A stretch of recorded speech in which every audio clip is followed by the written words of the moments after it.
Okay, we are live, guys.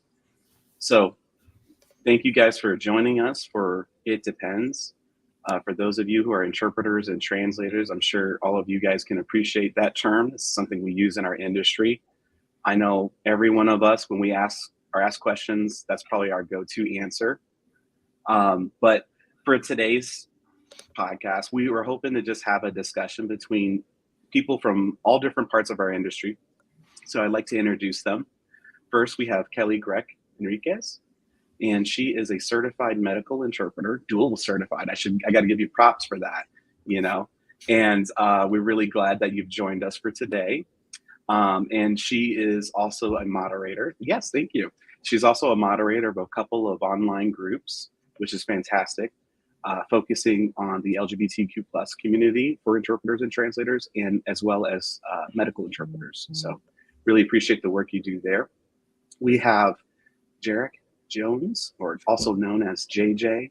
He is a fantastic sign language interpreter, someone I've worked with for over the past year, and really glad to have his perspective as someone who has worked and traveled all over this country and has a diverse experience. Before we went live, he was telling us about his family's heritage, and it's just fascinating to hear all that stuff. Next, we have Joe Lapine, and he is he's a translator for French and English, and he is the co-founder of Lion Translation Academy. Thank you, Joe, for joining us. Pleasure. And we have Anne-Marie Bollinger. She is also another French and English translator, and the other co-founder for Lion Translation Academy. Thanks for joining us. Thank you. I think we have such a really cool, and I'm so excited. I've been looking forward to this for the last few weeks. I think this is amazing. So why don't we just go ahead and just dive into what everyone wants to know. And it's AI. AI is the zeitgeist of 2023. We can think Microsoft's and OpenAI's ChatGPT. We can think Google's Bard, etc. But what I have tried to talk to other people who are outside of our industry is, hey, this is something we've been dealing with for more than a decade now, I would say.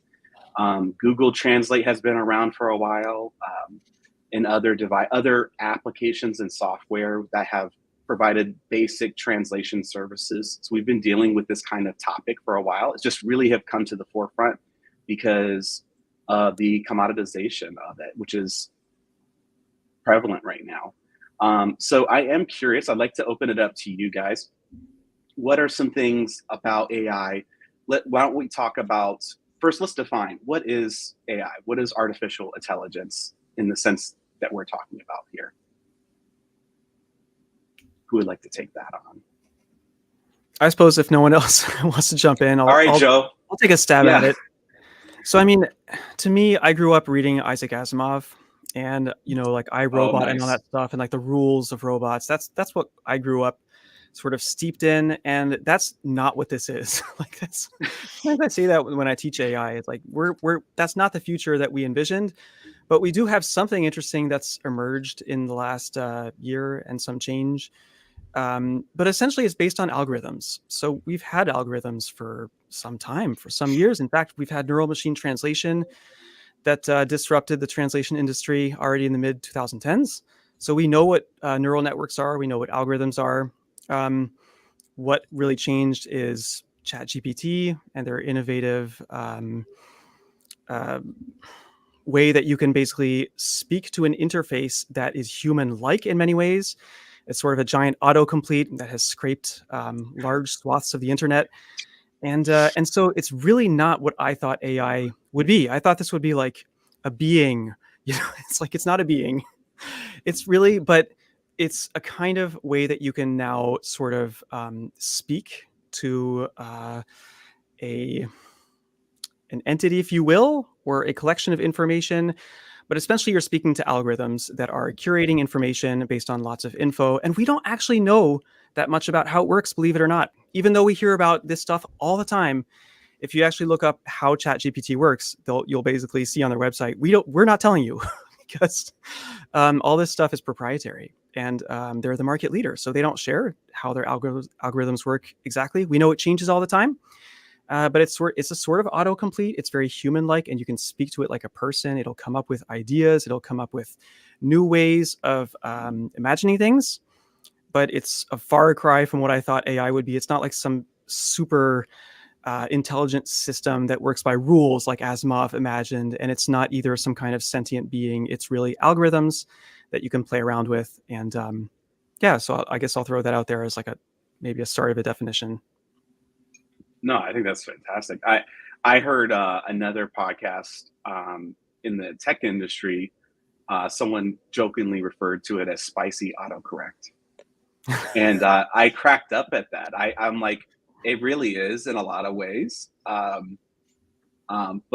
there's no denying that it's advanced quite quickly over the past year. That's for sure. So for all of us, I mean, as an interpreter, I don't worry as much about AI as maybe a translator might. So Anne-Marie, would you kind of speak to about what are some obstacles you guys are running into as translators when it comes to AI?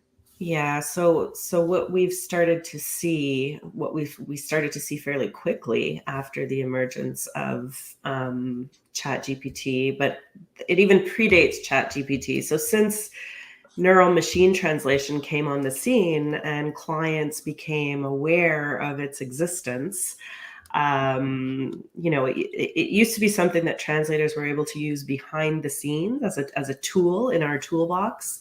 To enhance our productivity, or maybe give us a little bit of an edge when it came to competitiveness, our rates. But then clients and major industry clients, we're talking financial institutions, big pharma, major players started to catch on that this technology existed. And they started applying pressure on translation providers to adjust their rates accordingly. They would say, oh, we realize now that there's 30% repetition in this document. We expect you to adjust your rates accordingly. And that had a trickle down effect. Sort of major agencies and language service providers had no choice but to accommodate their clients, their big clients, and then that trickled down to freelancers. So unfortunately, machine translation has exerted downward pressure on rates across the industry.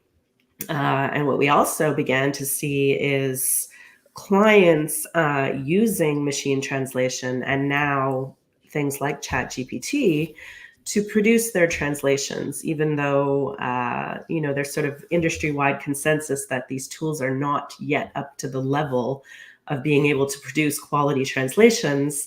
They're trying their luck. They're getting a first draft, and now they're approaching translators, qualified, professional, veteran translators, and asking us to essentially clean up the output for less money. So that's something that Joe and I have become, we're very aware. We've been on the receiving end of it ourselves, these types of requests, and we're trying to help translators position themselves in terms of how to respond to these requests. How to sort of raising collective awareness and helping translators to take a stand when it comes to responding to these types of requests, being asked to clean up this sort of inferior quality product that's being produced by AI tools for, in some cases, a fraction of our usual rate. So that's sort of where we're at now in translation. It's so interesting. What you're saying there kind of reminds me of like whenever someone's like, how do you say this? And I'm like, well, it depends on the context, right? And it's like, then someone hands you a document and they're like, hey, can you fix this? And I'm like, well, I kind of need to see everything. So this is actually worthless to me. I need to see the original document, right? And I got to clean up this mess, essentially. Basically, I have to do the whole work all over again, I would imagine. Yeah, and that's one of the criticisms leveled at these tools, is that they very often they aren't contextual. They don't take context into account. So that's a dimension that very often only a human translator or interpreter can bring to the situation. That's true. Another thing that it struggles with is cultural context. And I say this story all the time. So if you guys have heard it, by all means, you can tune me out. But I remember texting my brother-in-law, and he speaks Spanish, right? So I'm using things like Google Translate. And I told him, I was like, hey, I'm smoking a turkey. Do you want to have some and everything, right? So Kelly, you're cracking up already because you already know where this is going as a Spanish interpreter. So, I sent him that message in Spanish. I know very little. And he's texted me back. He's cracking up. He thinks that was the funniest message. And I'm like, what's so funny? I'm offering you free food. What's the issue here? I'm like, well, I don't get it. And he's like, what happened is Google didn't understand the cultural context of smoking. It thought it used a fumar, right? So I'm smoking a turkey, right? Like a cigarette or a joint or something. And it was like, that's not what I meant. But again, to me, and as an American in the South, and most Americans, when they hear the word smoking a meat or that phrase, they know exactly what that is. Like, it is a type of barbecue, but not really considered barbecue. It's its own kind of cooking, right? And so for it to not understand that and say I was literally smoking a turkey, because it's not thinking, it doesn't understand, like, well, this is a ridiculous sentence. Like, just because I said smoking doesn't actually mean smoking in your language, right? It struggles with that cultural context. I'm reminded, when I taught for so long, I had used the old line, what do you call someone who speaks 3 languages? Trilingual. 2 languages, bilingual. 1 language, American. And it is that it's very much a cultural, like quote unquote ugly American, but we don't know. And growing up, my mom was born in Mexico. Her first language was Spanish, but my brother and I both had speech therapy. And the speech therapist told her, don't speak Spanish around the kids, English only. Often what we see with our deaf and hard of hearing individuals who are told to, lip read and speech only and not learn sign language because it'll be a crutch and they won't be fully proficient. And so it came to a point where I was literally exposed to Spanish, not even aware of it. And my mom was speaking Spanish. And it wasn't until I literally took Spanish in high school that my middle name is Matthew or Mateo. And she used to say, "Cálmate ya, cálmate ya." And I thought she was saying, "Calm Mateo." I literally thought she was speaking English to me when she's actually saying Spanish phrase. It basically means the same thing. And then just the things we take for granted. And my dad was in the Navy, and he used to wake us up doing the fake bugle horn and say, "Up and at them, up and at them." And I thought as a kid he was saying "up and at them," like a person. And it wasn't until later on when I was literally trying to tell someone else that, like, that's not what he was saying. But it's the context of it. If we don't know where the language is coming from and we just hear it, we're not going to know the understanding behind it. That's an excellent story. Oh my goodness. Kelly, did you have anything you'd like to add about that? I guess kind of my main thought here is I guess I just want to share that as an interpreter, I'm already seeing AI kind of impacting the field of interpretation. I've definitely seen it with conference interpreters. You see these platforms like Kudo, and then some other platforms are offering AI transcriptions and AI interpretation even for conferences. So I'm definitely seeing that. And I have heard from some conference interpreters that they've lost clients from that. But I will also say that kind of from my perspective, what I see happening in the field as a medical interpreter is I have historically seen, unfortunately, despite, I know you know all about them laws, Sean, but compliance is a real issue. I've seen providers using Google Translate voice to text to interpret for patients, even in critical situations. I have seen providers trying to use, like, I've even seen a provider try to use ChatGPT to communicate with a patient. And so I think there's this general assumption from the general public that these tools are better than they actually are. And there's a reliance upon them instead of relying upon us as qualified interpreters and translators. And I think it's a real shame, because especially in the healthcare realm, that can have some pretty drastic consequences. I agree. That's a very good point. So, we're outlining there's huge danger, and everyone's basically saying that too. Like, when you're using any tool without appropriate training and supervision, it's not going to go well for anybody. And I think of right now, they're pushing self-driving cars and things like that. And like, my vehicle, it has this really cool feature where it can kind of keep your car within its lane. And it can kind of, automate your cruise control even, and slows down and speeds up based on the traffic. And I mean, I think that's really amazing, but I would never dream of letting go of that wheel and doing other stuff, right? Kelly, you want to talk about that? I'm sorry, but I had an experience with Tell us about it. With the executive director, with the executive director of AALB, Kevin Thakar. Mm-hmm. Him and I were in the car. I teach for AALB, Americans Against Language Barriers, and he actually got a free upgrade on his car rental and got a Tesla. And he was testing out the self-drive feature, and it was horrifying. It was terrifying. The car veered us into oncoming traffic. Just putting it out there. People have an over-reliance upon these things. They believe that they're better than they actually are, and it's so terrifying to me.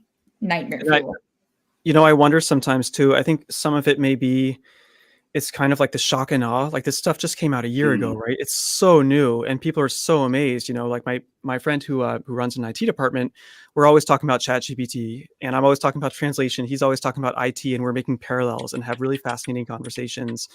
Like, we went to the library the other day with our kids, and he was like, "Hey, check this out." And he would just like take out his phone and ask ChatGPT to like use a picture he just made in the library and to make it into like a snail kingdom, or like a shark eating sushi in the middle of space or some crazy thing.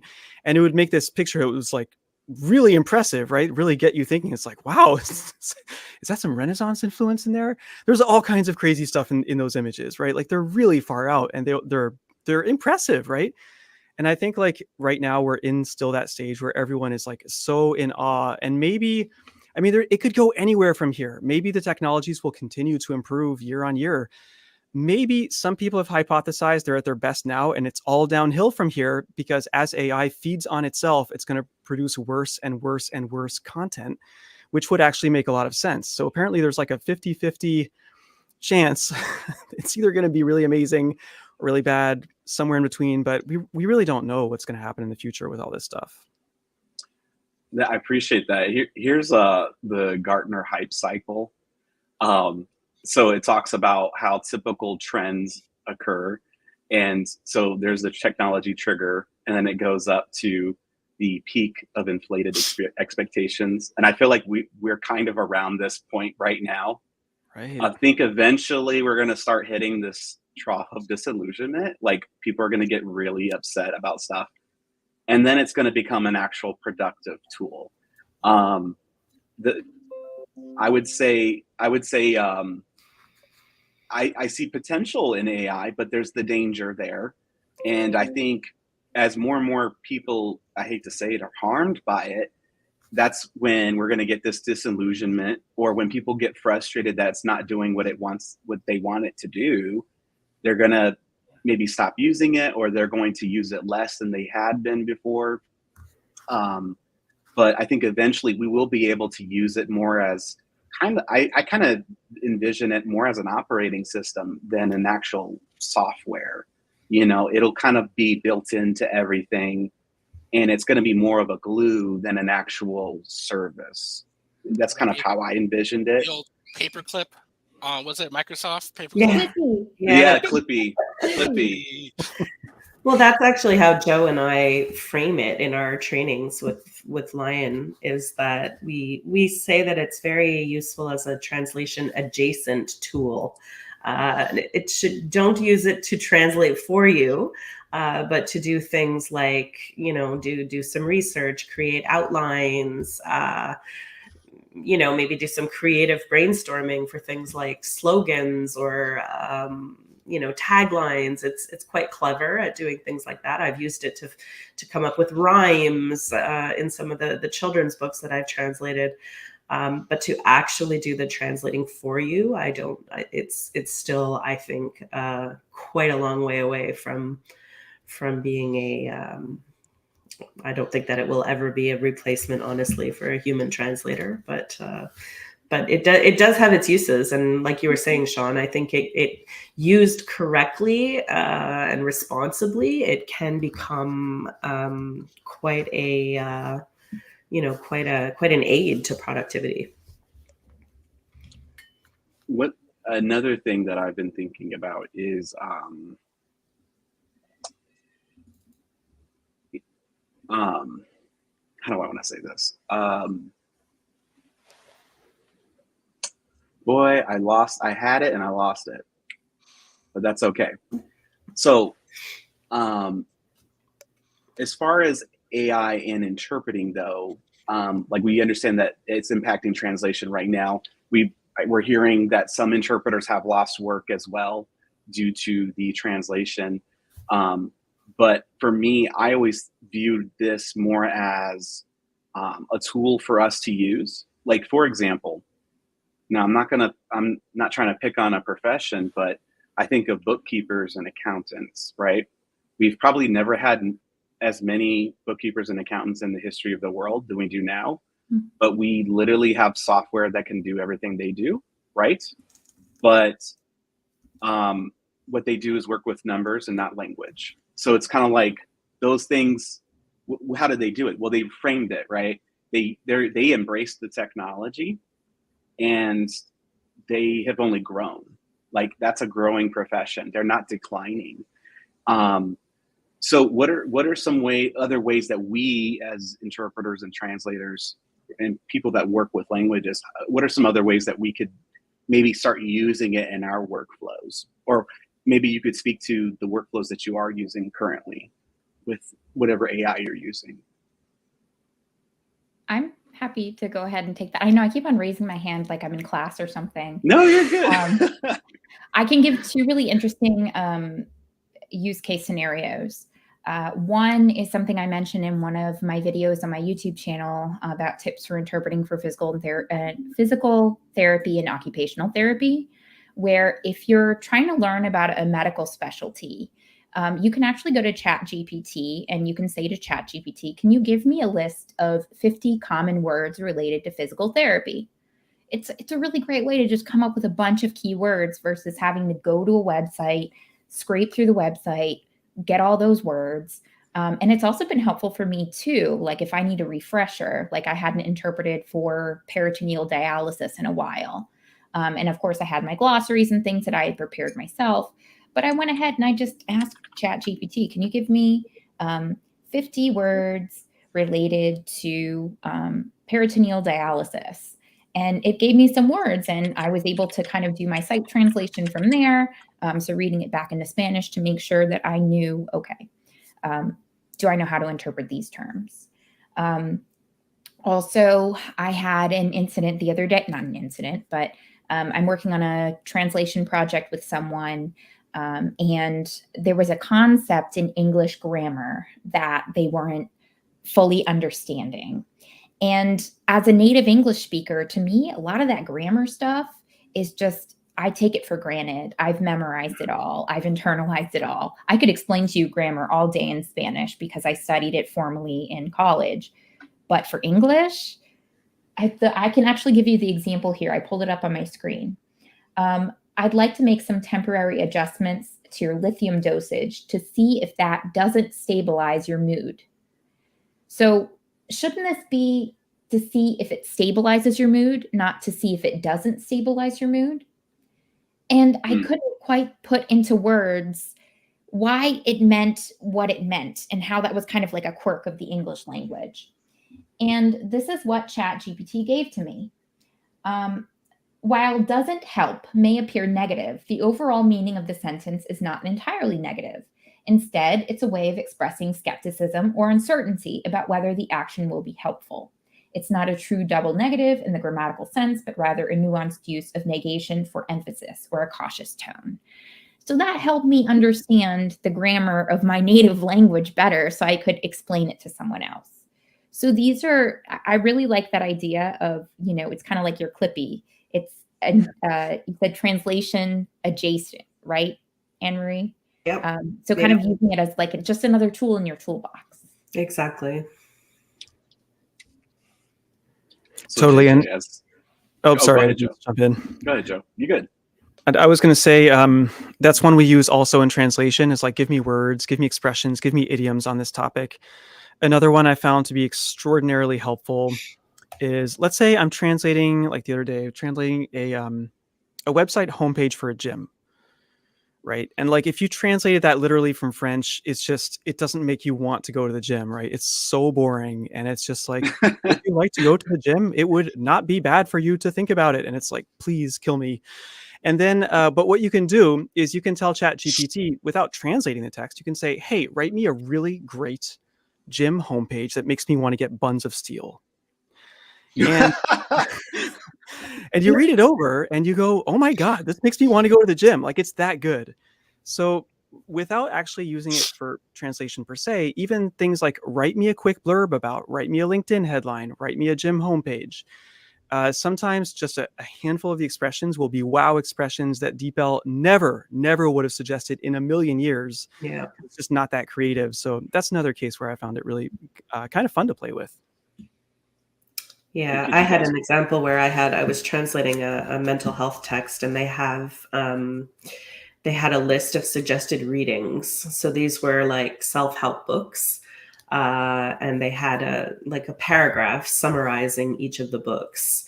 So what I did is I took the summary in French and I fed it into ChatGPT, and I said, please translate this using the terminology from the book. And I provided the name of the book in English because they were all books that had been translated from English, right? So I provided the name of the book in English and said, please translate this chapter using terminology from the original book. And it was the same result, Joe. You never would have got the sort of inspired jargony terms from DeepL that ChatGPT was able to produce. So I obviously had to tweak it and clean it up a little, but it was light years beyond even anything I could have come up with, not having read the books myself. So it was very helpful in that case. Yeah, it's really good because it does speed up your workflow, because you were going to get there eventually. All it does is just reduce the time and effort that you had to put into it because you have the experience to put it together. Not that long ago, ChatGPT announced the ability to create your own sort of chat bots, and you could feed it information. So you can give it a particular corpus for it to derive information from, which is fantastic. And I thought about doing something like that. Like, for example, a lot of work I do is with legal text and compliance laws and policies and procedures. And so it's very wordy, dense legal documents, and it can take time. So like language access plans, some of them from the federal government are, close to 100 pages of text. And some of these laws and revisions to the laws are thousands of pages. And so to be able to sit there and read through all these documents can be quite challenging, not to mention very fun. Please note the sarcasm. I'm noting it for all the AI so that it understands. So I would like the ability to be able to pool all of these documents and to put it into that particular ChatGPT. And I want the ability to say, hey, do not use the internet, do not use any other information but these documents. And I want you to give me a summary of what a language access plan should look like. Give me some examples based on this information. Because I think a lot of the issues that people have with AI currently is it just runs off. Like, and unless you give it very, very, very strict parameters, it's gonna just go. Like every time I use it, it wants to mix its metaphors all the time. Like, dive into the tapestry of life, and I'm like, just, oh my God, just stop. Like, you're just stop. It just hurts my head. But it's doing that because it's like, well, what do we typically use? All it does is a math equation. It's a transformer. It's just putting those words together, right? It doesn't understand, like, oh, I'm mixing metaphors and it doesn't work, So it is funny.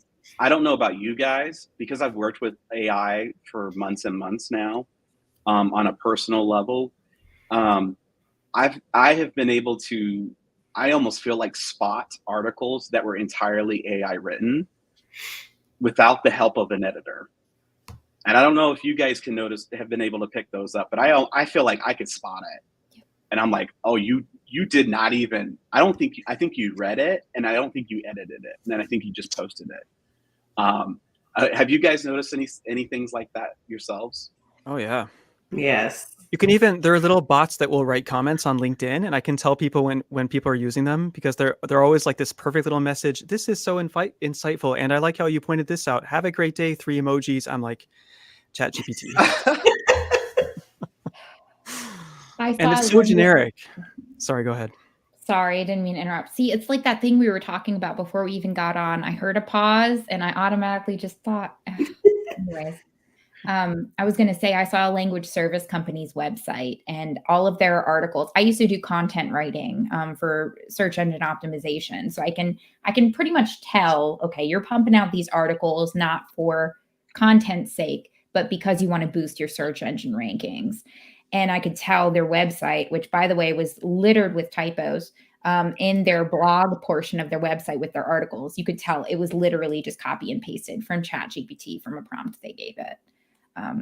Which is really unfortunate, because I'm thinking about, like, as someone who, I have, my website where I have all these resources for interpreters. Like, I love putting resources out there, but I think what's going to happen with ChatGPT is we're going to see the collective quality of the information that's available to us on the internet decreasing. Kind of like what we saw with, I'm not sure if you all have been, I know we've been talking about DeepL, but Lingua, back in the day, I used to use Lingua in college to kind of try and find some obscure translations, and it was pretty decent for that. But nowadays, it's recycling all these Google Translate websites in the results. So the quality of the things that you find on Lingua now in Spanish has decreased drastically in the past 10 years. So I'm thinking that's going to kind of be what happens with the quality of the content that we see online, is that we're going to see lower quality content, and the internet's going to become played with it. That's personal opinion. So it looks like someone had posted about your medical interpreting resources, and I'll show the comment. So a little shout out to your website. So encourage everybody to check that out. It's a great resource. That's great. Love it. JJ, what about you? What have you noticed when it comes to AI? Well, I will say this, going back to my teaching background, there was the old adage, if a computer can replace a teacher, it should, right? If you're teaching in a way that a computer could do it, then you're not really teaching, right? And this idea with, teaching is not a lost art, but the respect for it's a lost tradition. The same thing could be said with interpreting and translation right now with this technology saying, oh, well, anyone can do it. Well, no, anyone can do it badly, right? Practice makes perfect only if it's perfect. Practice makes perfect, right? If you repeat the same thing over and over again, garbage in, garbage out, right? There has to be that element of, like you said, context and expertise, and knowing what is right in that setting or not in that setting. And I think that's just something we can pull off for any of our interpreting or translation work is that it's that years of experience. It's what you've done wrong in the past that lets you figure out what you can do right in the future. That's really well said. Oh my goodness. I know for me, I want people to, I almost want them to continually use it for translation and interpretation, just so it floods the market with such bad, low quality product to the point where people are like, this is disgusting. Where are the real people at? Let's find them. And then I feel like at that point, we're like, okay, well, we're going to be a lot more expensive than what you're used to paying. Absolutely. You know? Yeah. I think you're right. I think there's going to be a premium placed on authenticity in the coming years. I think we're already seeing it. And one thing that I think maybe could be a path forward for us is to start putting together case studies, because those speak volumes to our clients. Let me give you an example. This literally happened to me a few weeks ago. This was an academic client of mine. I mostly translate academic texts for researchers. That's most of what I do for a living. And a client wrote and he said, hey, Joe, I'm going to have a whole bunch of articles for you to translate in the near future. So I'm just giving you a heads up. And here's the first one. And I said, great, fantastic. And he shot back an email and he said, oh, by the way, you've probably heard about all this AI stuff, and me too. And I wanted to tell you about something that happened. And he said that he was going to a conference, and so they bring like their communication, their paper that they're going to read out right at their conference. And he told his grad students like, oh, just take your French papers and run them through whatever online thing you want, like DeepL or ChatGPT, whatever you want. And they did that, and they went to the conference. And what he wrote to me in his email is that they were utterly humiliated at that conference, and it was gibberish, it was nonsense, it was unacceptable. And he said, never again. So he said, I was writing back to you in part because I've realized how important it is to have someone who can read between the lines and someone who actually understands what we're saying. And that's wonderful, because here he is coming back to me with all this work, right? And he's ready to pay a high rate for it. So that's the kind of thing I think those can be good case studies we can maybe start to gradually put out there, because otherwise, people will think that they can just use these tools. And like you said, maybe it's a good thing. It's good for people to try it, have maybe a bad experience or two, and realize that you need a human. But maybe, unfortunately, we're at that point in the cycle, right? Where just like your curve, I love that curve you were showing earlier. It's like maybe we have to do our part to help along the next level on the curve, so people can realize like, okay, we've all been impressed. Now let's look at the reality. And I'll leave off on this, but just something that came to mind. We were talking about earlier, let's come back to nuts and bolts. These are tools that imitate humans. They're human-like. And one place that this is very striking is if you've tried playing around with some of the image creation things like DALL-E. If you ask it to produce some text, so I like to say like, oh, I'm coming up with an ad for Lion Translation Academy for a workshop we're doing. Can you do a nice ad? And it's going to be on this topic, and put this word in. And it comes out with this beautiful mock-up exactly in the style I want. It's steampunk, which is my favorite style. So I'm like so happy. Good to know. And then I look at what the word that's written, and it's just complete gibberish. It's just like translate, and it's like there's all this weird stuff, because at the end of the day, that's all it is. It's human-like reproduction with no understanding, and it's a perfect illustration of that. Can I perhaps offer a little bit of a different perspective, just based kind of on what I'm seeing in the field of medical interpreting, spoken language medical interpreting? We did have a conference back in July of this year where we actually had an academic debate on whether human medical interpreters would be replaced by AI interpretation. And I actually took the position of the, oh my gosh, not the affirmative. Oh no, it was. I did take the affirmative side, just as kind of like a devil's advocate, right? And I brought a lot of data to the table, and I was not expecting to go into this debate and win this debate, but we actually won the debate that AI would replace human medical interpreters. And one of the big, the kind of crux of my argument with this was that, especially based on what I see and based on what a lot of medical interpreters see, we see medical providers really not valuing interpreters and what they bring to the table. And a lot of medical providers literally think that Google Translate voice to text is a completely suitable replacement for human medical interpreters.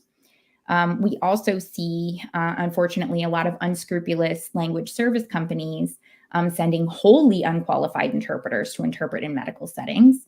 And providers, a lot of the time, don't know that those people are wholly unqualified and don't see them that way.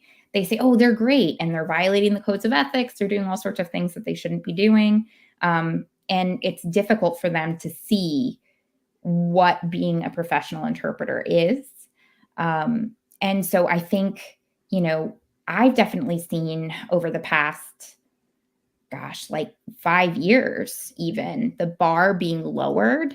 And I think that lowering of the bar is very dangerous, because if we do say, well, let's just let the AI interpretation translation run its course, and it'll kind of poison the well, so to speak.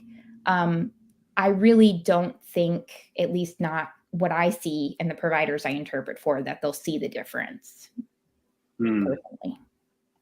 That's very interesting. Do you guys recall that case earlier this year where the lawyer used ChatGPT to find other cases to use in the defense of their client? And I want to say it was in Texas. I can't remember which state it was, but they submitted. So ChatGPT presented some cases, and had like it looked like case law, right? It had all the appropriate citations and things like that, but the lawyer never checked it for accuracy. And then they presented that as part of their arguments, and then the other party could not find these documents, and they presented it to the judge like, we don't know where these are at. We need the documents that they presented. We cannot find them. We don't know if they exist even.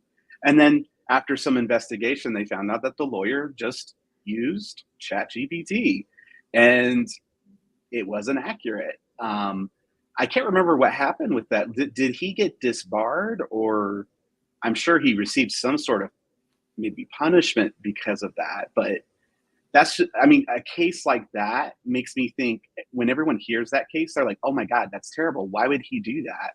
But then you have providers using it nonstop, and they think it's totally fine. But if you gave them this case with a lawyer, I think almost 100% of people would agree, like, no, that's stupid. Why would you do that? Right? But we're doing it every day in critical situations. At least with the legal precedent, you have the ability to prevent things from occurring. Yeah. Well, in translation, the use of machine translation among language LSPs, so essentially translation agencies, has become almost across the board. There's almost all language service providers are using some form of NMT.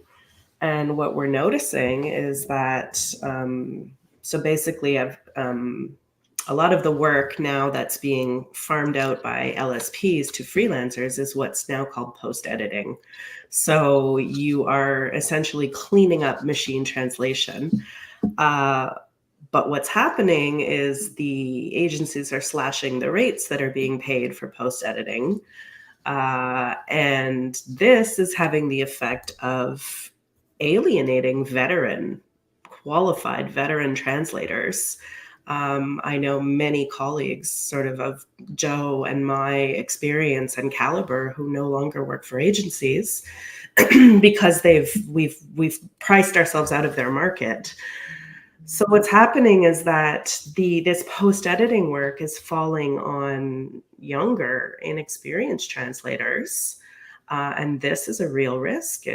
These are, in some cases, these are high stakes documents that are being translated by machine. And agencies are relying on translators who don't have nearly enough experience, or, their language transfer skills are not yet solidified. They don't have the skills to pick out the types of mistakes that machines make versus humans, because we know they make different types of mistakes.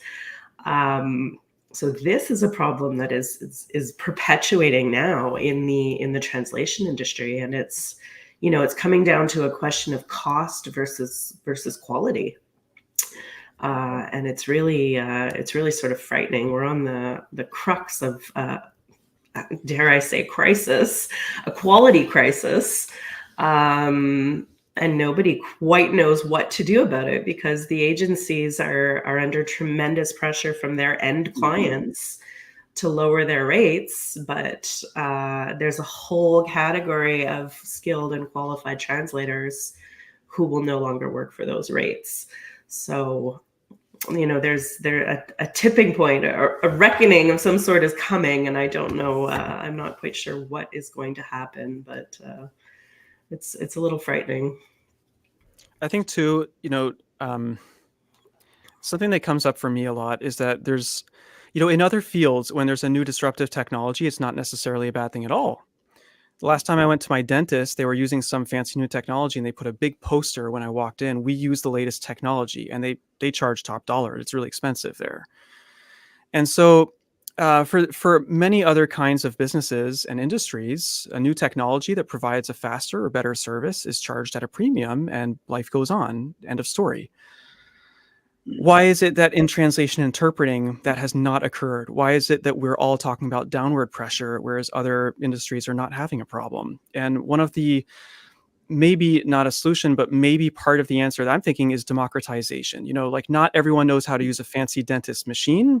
We get that it probably costed a lot of money. It needs to be maintained and repaired, and you have to learn how to use the darn thing and update it. But with DeepL, anyone can throw in anything into DeepL or ChatGPT.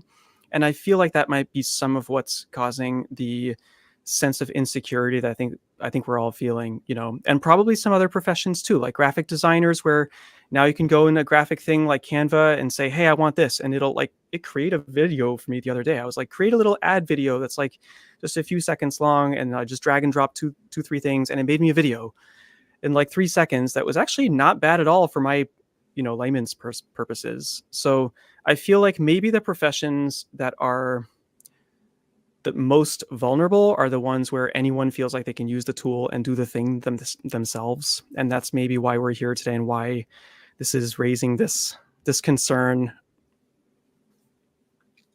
Those are really great points.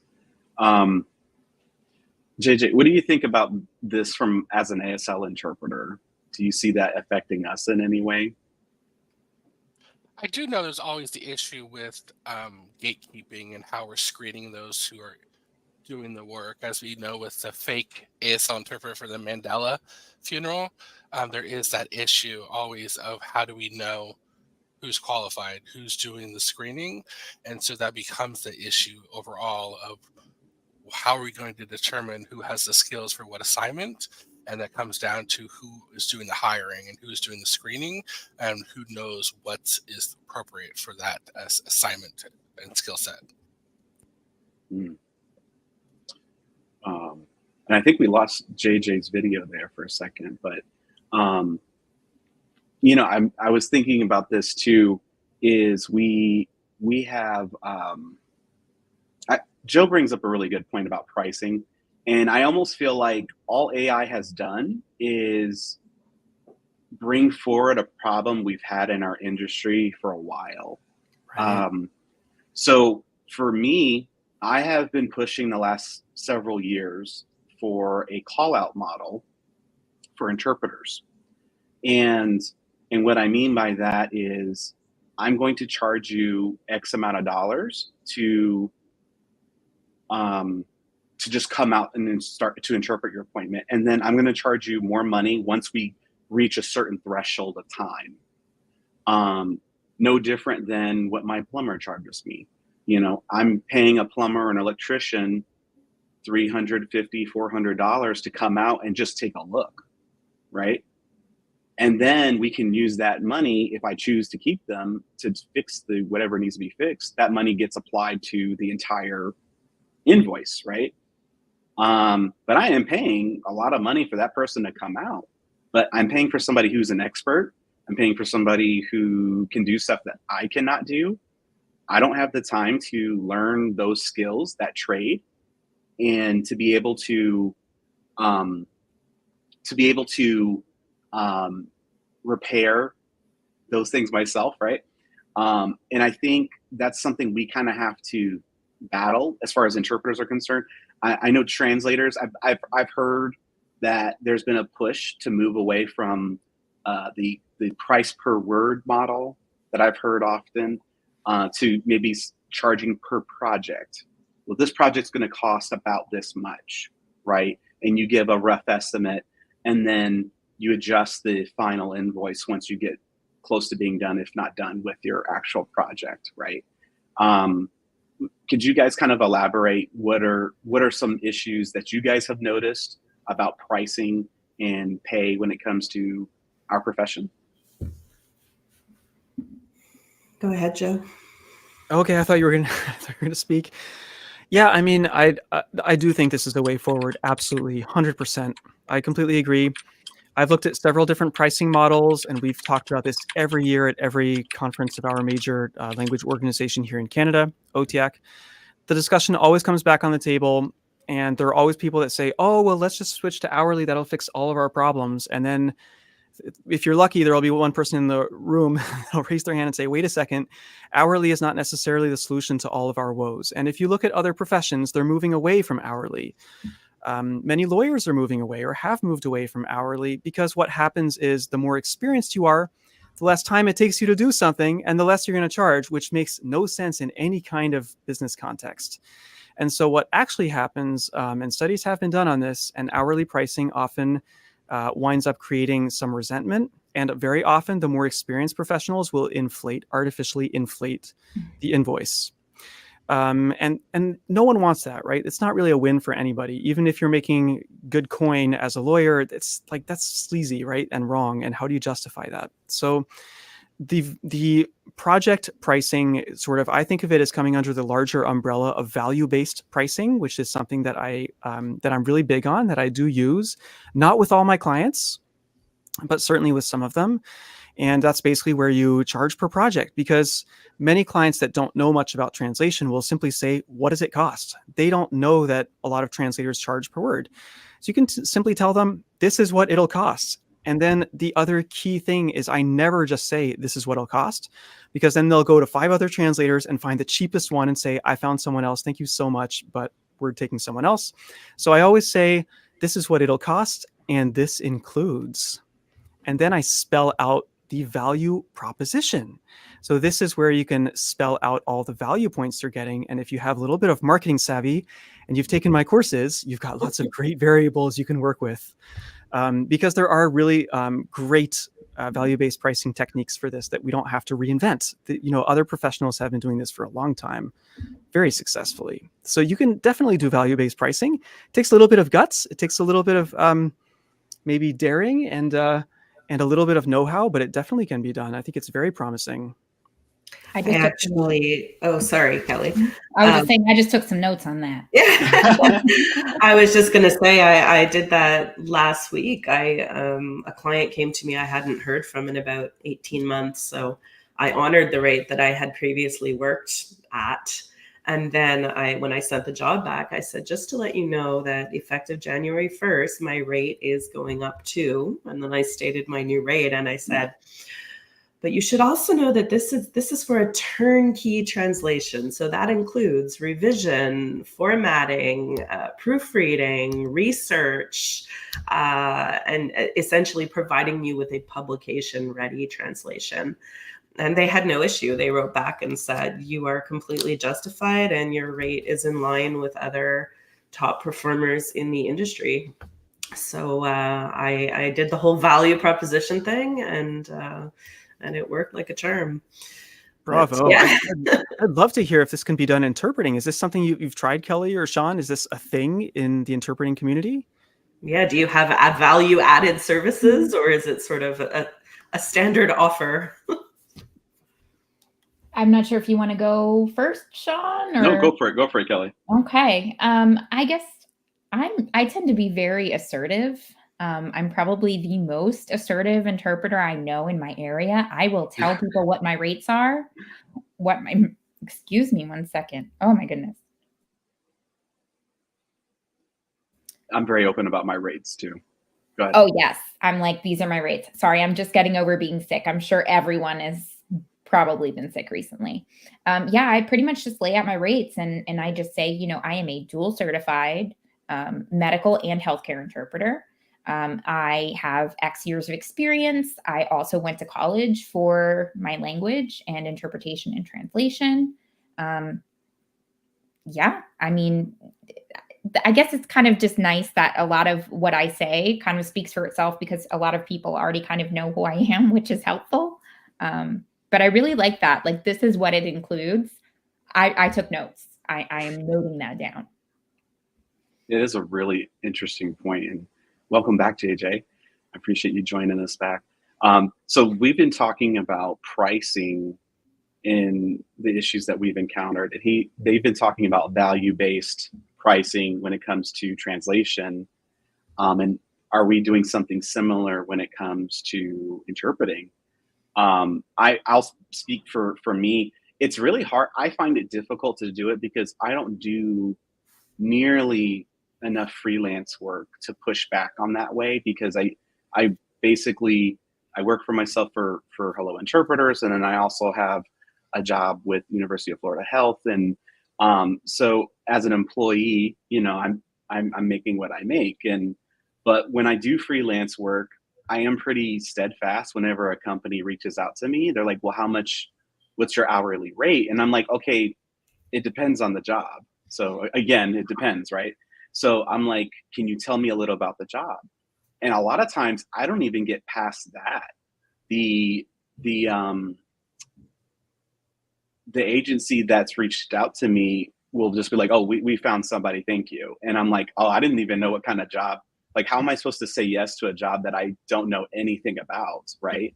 So that's just one thing that I've encountered personally. But I've always been open about my rates in my area. Like, when I have interns or when I mentor someone, I tell them what I make as a freelance interpreter for my area. And I tell them in different parts of the state or different parts of the country, I will charge more because I want to match the rates in that particular area. But the only thing I don't do is I don't go down in rate, you know, because if some other place is cheaper than what I make here, then find somebody who's willing to take it at that price, is my thought. Because, you know, what I calculate is I'm going to lose money if I take a lower paying job, because I could have used that time for a higher paying job, you know, or maybe if I trap the cost, yes, the opportunity cost, yes. So JJ, do you have any thoughts when it comes to rates as interpreters? And being here in California, they passed the freelancer law with Lyft and Uber, where they were classifying their employees as freelancers when they're really employees. So a lot of our agencies will only hire you as part-time. So we'll only do that. So it's only the bigger agencies. So most of my work I do, I'm a W-2 employee. So I don't have that luxury. The only way I have that is when I'm interviewing and doing whatever screening to get my rate. But that's not the case in most of California right now because of that law. They're afraid of being sued, that you have independent contractors, but are they really independent contractors? Is it because of that law? They're just trying to, CYA, as they say it.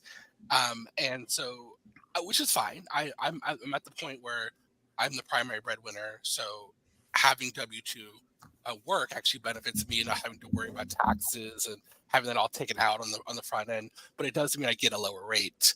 So it comes to the opportunity cost, as Sean and Joe mentioned, where it's like, okay, well, this one pays me how much more an hour versus this one, so I'm going to give them more of my availability. And then if I just happen to be free and they reach out to me the same day, I'll do it. But I'm not going to pre-schedule because of what the rate is based on that being the lowest. That's a good point.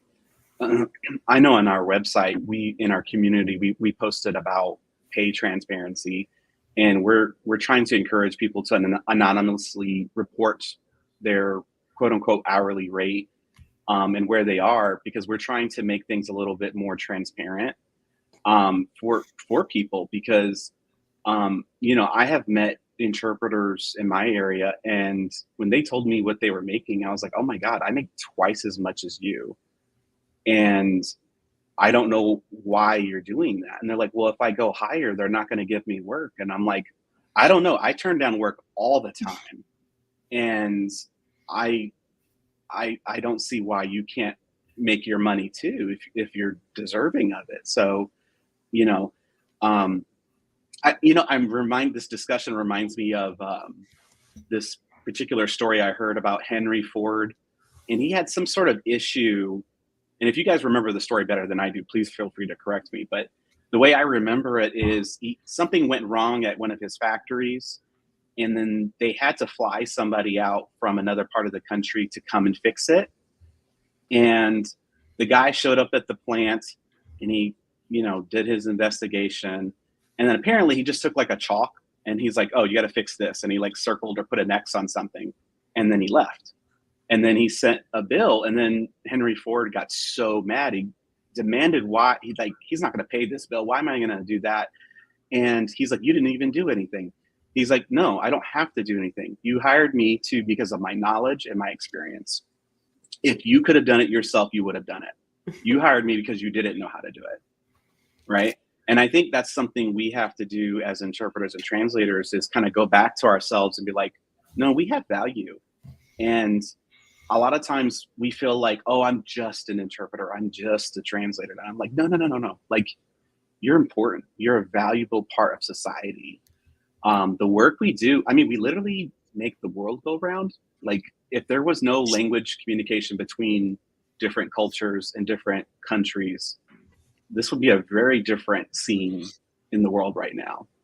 So what are your guys' thoughts about everything I just said there? Well, I think Joe and I are on the same page. We very much agree that underpricing, or the inability to command a higher price, stems from confidence. Because we're in the same boat as you, Sean, where we turn down work and we have premium rates. And yet we hear other translators say that they're struggling to make ends meet. And, all talent being equal, I think it's just a question of, like you said, knowing your worth and having the confidence to put yourself out there and go after those premium clients. I'm happy to hear that it's not just a translator problem, that interpreters are vulnerable to this phenomenon too.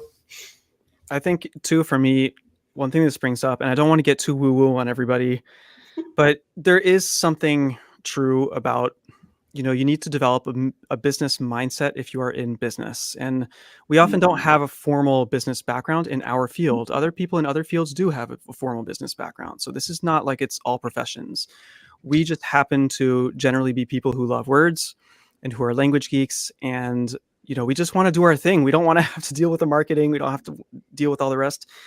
But like, developing the right business mindset is huge, because you do attract clients based on what you put out there. And I'm not going to get into like the law of attraction, like secret. I'm not big on that stuff, but I am big on like mindset. If you have the right mindset, you can say no to clients and it'll bring in more clients and better clients.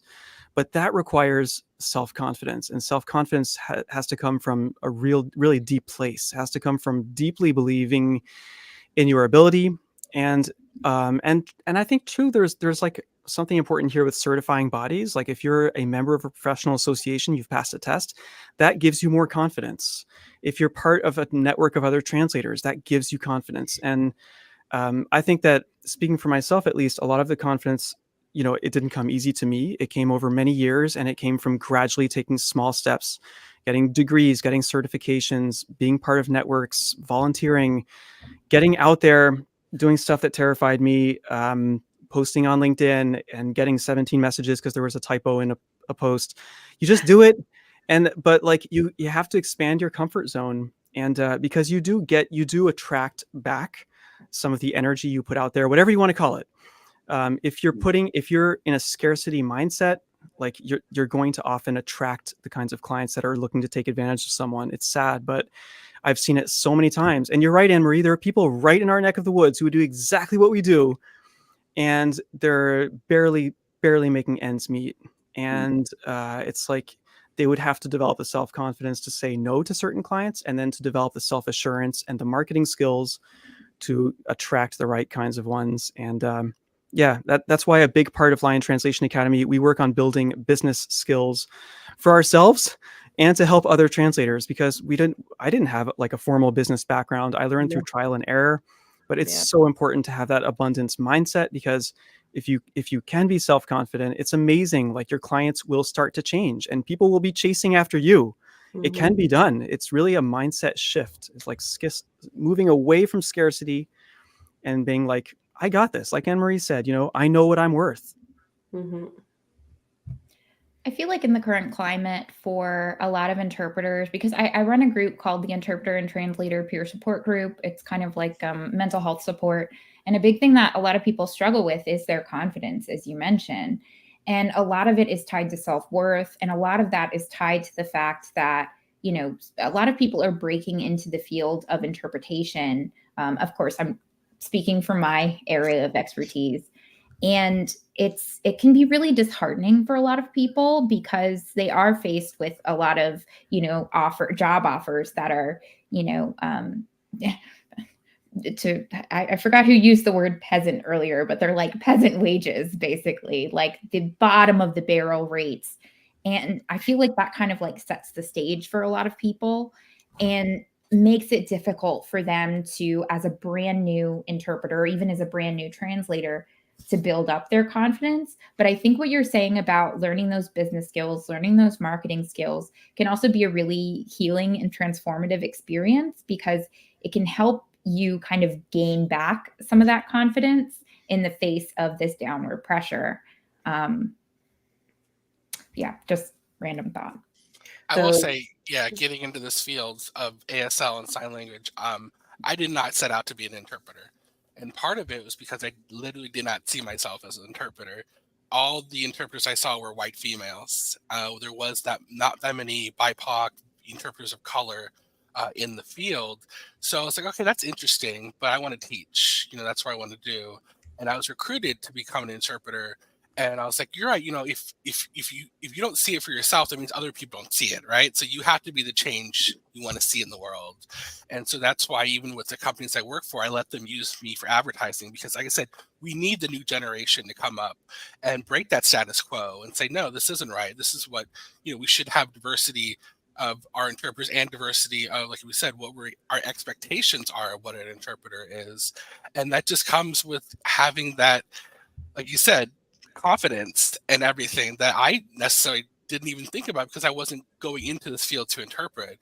I viewed it as a challenge, and I viewed it as something as a language nerd. Getting my master's in linguistics, in which my master's thesis was on one grammar rule, right, of ASL, and it was like doing a 50-page paper on one grammar rule, and the fact that there weren't even that many studies of sign language, because as a second language, most of ASL studies are first language, how deaf kids learn sign language, right? So I had to incorporate, okay, well, how does Russian do their grammar rules for this specific type of, whatever it was, or how does Japanese do it, and tie it all together. And so just to be able to talk with you guys, because that's literally the only time I'm thinking back that I got to speak with other language interpreters and translators, because sometimes you get caught up in your own world, and you don't really branch out and say how things are similar versus how things are different. We are all in this world together, and it's a matter of finding those similarities. I appreciate that. Yeah, that's very well said. And that's another reason why I'm doing stuff like this podcast and doing things for fellow interpreters is to bring us together to, as sign language interpreters, we're kind of insular, and then I kind of delved into more into the spoken language interpretation and in translation field, and I'm like, oh my gosh, they have very similar issues we have. It's not like we're unique in some ways, but so are they. They have different issues. I found immigration to be a really, really big issue when it comes to the spoken language field, because they're dealing with more refugees and more people who are undergoing persecution of some kind. Whereas our population is an oppressed minority as well, but our population also has a disability and maybe have other disabilities that go along with that as well. And deaf people don't have their own country. You know, they don't have a cultural tie other than the language itself and to the fact that there's other people like them. And that could be quite challenging as well. Right, just to add on to that, they say 90% of deaf of hearing kids are born to hearing parents. So it's the only linguistic and cultural minority that you're not born into that linguistic and cultural minority for the most part. That's an excellent point. That's an excellent point. And you know, as both my parents are deaf, so that's something that I was aware of as I got older, because then I realized, like, oh, my grandparents can all speak and hear, and that was something that I didn't quite understand. I was like, why isn't my grandparents deaf too? You know, because my sister is hard of hearing. My other younger sister is hearing, but we grew up using sign language in our household. So understanding that's quite different. I do want to touch on the BIPOC issue within our field. It is dominated by white females predominantly as well. And I would say I went to a university recently to speak, like, on a panel. And when I was looking at this class, it was Intro to Interpreting. And I was stunned at the diversity in the group. Like, I was so happy about it. And it made me feel really reassured, because I'm like, oh my goodness, okay, whatever we're doing, it's starting to work, because I look across this room and I don't see only white females. Like, I see people of all sorts of backgrounds and races and ethnicities. And it made me so happy to see that, because I know so many people of color that are deaf, and they would like to have maybe some similar type of people to show up for their appointments. And like, I think about my step family is Black. And so my family would want Black interpreters, because it's a totally different culture. And like, when I'm interpreting for a Black deaf person, a lot of times a nurse might make a comment, oh, they seem really aggressive. And I'm like, no, they're not. They're using sign language. They just are probably a little more expressive than maybe the white deaf person you're used to seeing in your patient population. You know, I find white deaf people tend to sign a little bit smaller, and I find people of color tend to sign a little bit larger, and it looks a little more aggressive to somebody because they're not used to seeing that. But like, I'm used to seeing that, and I don't view that as aggressive. I view that as they're just communicating, and it just looks a little different is all. So I'm really pleased to see, like, in that particular case, more people of color being able to come into our field. I am curious though, what in translation and interpretation for spoken languages, do you guys have similar issues like that we have in sign language? Like, having a diversity represented in your pools of interpreters and translators? It's a good question. I don't know. What do you think, Anne-Marie? It is a good question. I would say in our professional order, it tends to be a little homogeneous. I think it is female dominated, definitely, and I would say that it, you know, mostly white, but that's not to say that there are not translators of color. And I mean, I just look on LinkedIn, and there are translators of every walk of life, right? But you know, here in Quebec, especially, I think it's predominantly our main working languages are French and English. Predominantly white, mostly female. Well, that would make sense. I mean, it's the, you know, not that it's the demo. I mean, we do have a very multi-ethnic makeup fabric in Quebec, but that tends to be, I think, the look of the translation field. I don't know, Joe, would you disagree? No, I think you're right. Where I do see a lot of diversity is age. Like, I've taught a lot of university courses in translation. I've taught them for 15 years, and I decided recently I'm going to go back and teach another one because I really believe in it. I think it's really important for students to have some practicing professionals to teach them, as well as professors. And what you do see a lot in translation is like people who are coming to it as a second or third or 17th career, which was my path as well. So you see people of all ages because of that, right? There are people that are like, I'm 50 and damn it, I'm going to be a translator now. It's like, interesting. Okay, let's work with that. So, and that they often make great translators because they have that life experience, or, I've trained some translators that were journalists previously or had another otherwise enriching career. Unfortunately, often they don't see it as a plus. So you have to kind of bring them around and be like, it's wonderful that you were a journalist. That's like, so many valuable skills that you're now going to be able to use. But in terms of age, so yeah, it's often a secondary or third career for all kinds of reasons. I think a lot of people don't hear about translation. They don't know it's a career. So it's like one day someone tells them, like, have you ever thought about being a translator? And they're like, what's that? And then they fall in love with it and become a translator. So there are all kinds of life paths like that are kind of interesting. It's just neat because as a university teacher, you see that a lot, right? You go into a classroom, you have all these different ages, and it's not necessarily the case in engineering, right? Where they're all going to be like 23 and a half. Like, you really see a lot of the age diversity. But other than that, I have to say it's very white bread here in Quebec. There's just no other way to put it. Not really. Well, I am happy to report that in the realm of spoken language interpretation, I would say in my experience, pretty diverse. I have actually it's been a constant process for me to educate myself culturally on different cultures, just because I'm also, an interpreter educator as well. And obviously I educate a lot of interpreters from a lot of different linguistic backgrounds. I love that the training program that I teach with, we're very egalitarian in terms of like what holidays we have off for classes. Like we don't just give off for the Christian holidays, we make sure to be egalitarian with all the holidays because our group is just so diverse. I will say that most of the interpreters in my area, because I'm an in-person medical interpreter, I would say the vast majority of interpreters in my area are native Spanish speakers, Black, Indigenous, people of color.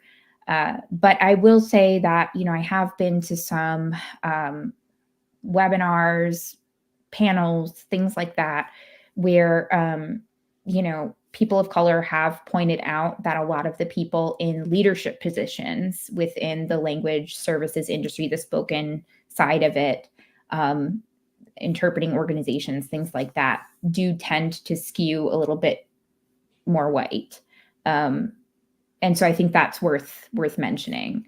But in terms of actual interpreters working, super diverse. And that's one thing that I actually really, really love about, networking with other people and connecting with other interpreters online, is that it's such a diverse group. And I get to, without even leaving the country, I get exposure to so much rich cultural, everything you can imagine. It's great. That's cool.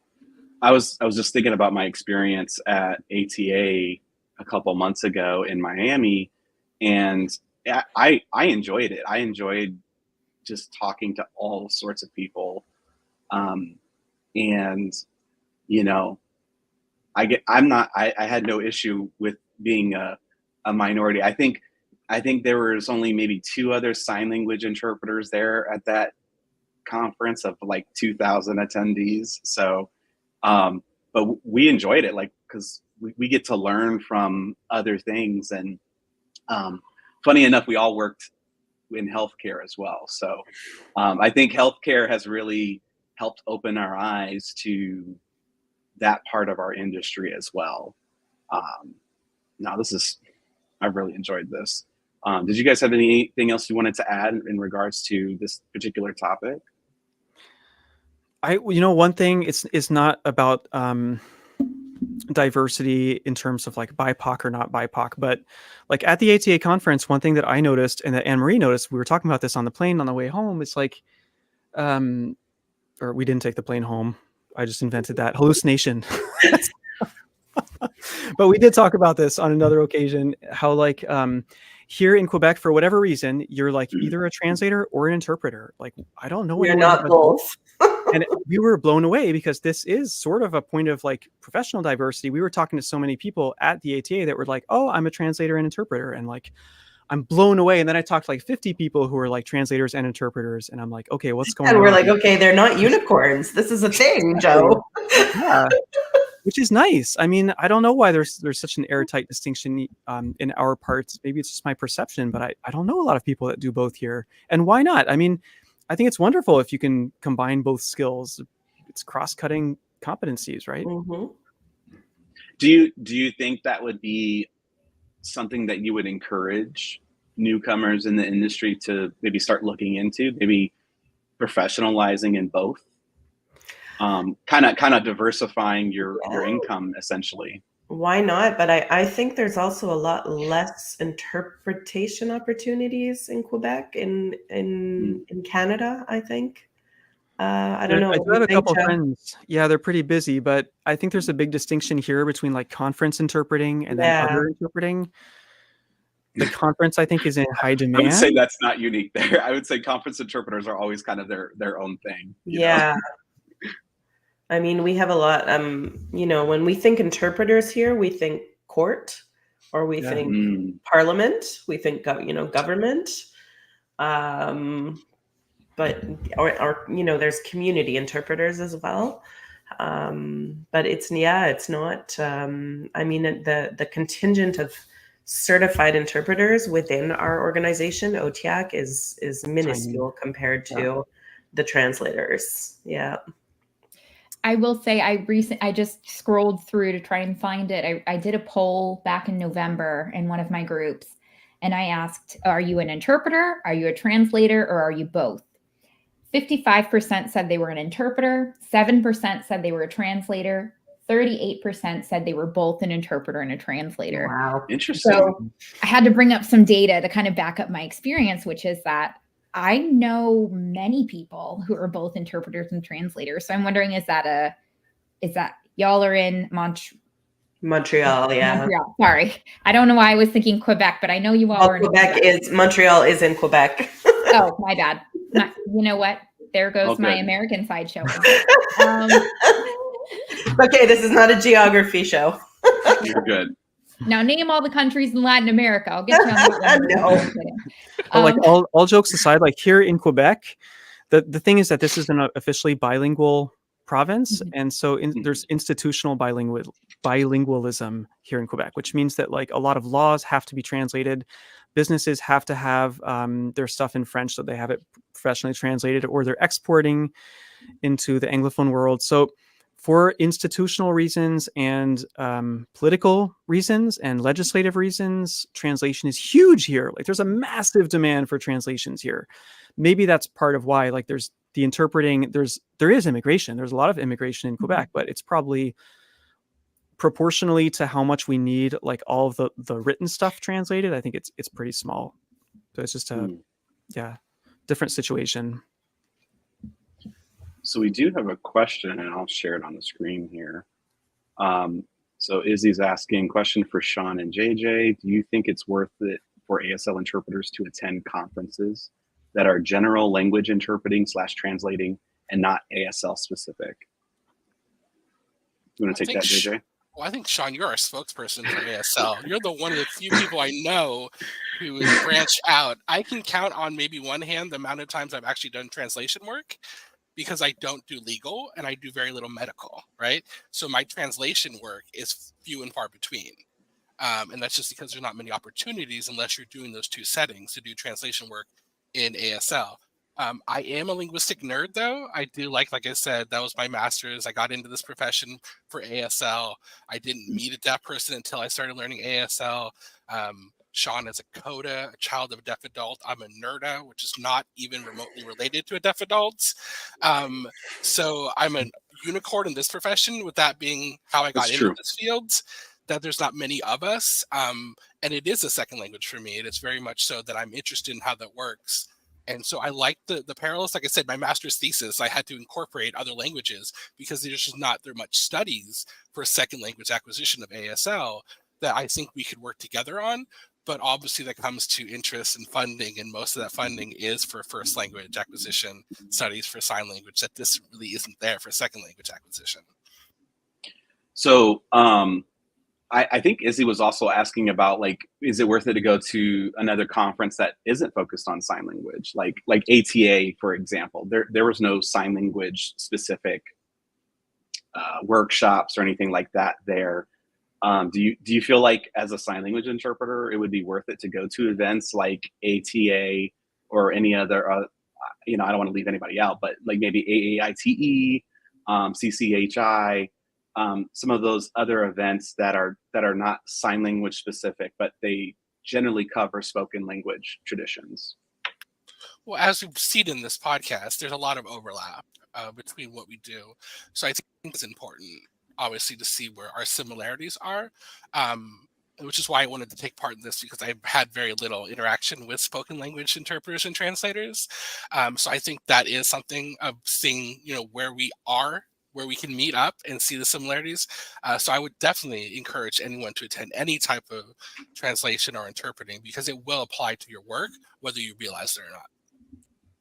Yeah, I would like to second that. Yeah. Kelly, yeah. I'd just like to add something to that real quick, just to say I would encourage ASL interpreters or any sign language interpreters to come to events that tend to be more focused on spoken language, and kind of like, what is the saying I'm looking for? I'm having one of those moments, y'all, where I can't remember what it is in English. Call us out. If we're being exclusive of sign language, call us out, ask questions, because that's the only way that we can get better at kind of reaching across the aisle and talking about these topics in ways that are inclusive of everyone and not exclusive of certain groups. Just like remote interpreters versus in-person interpreters, we see that dichotomy a lot.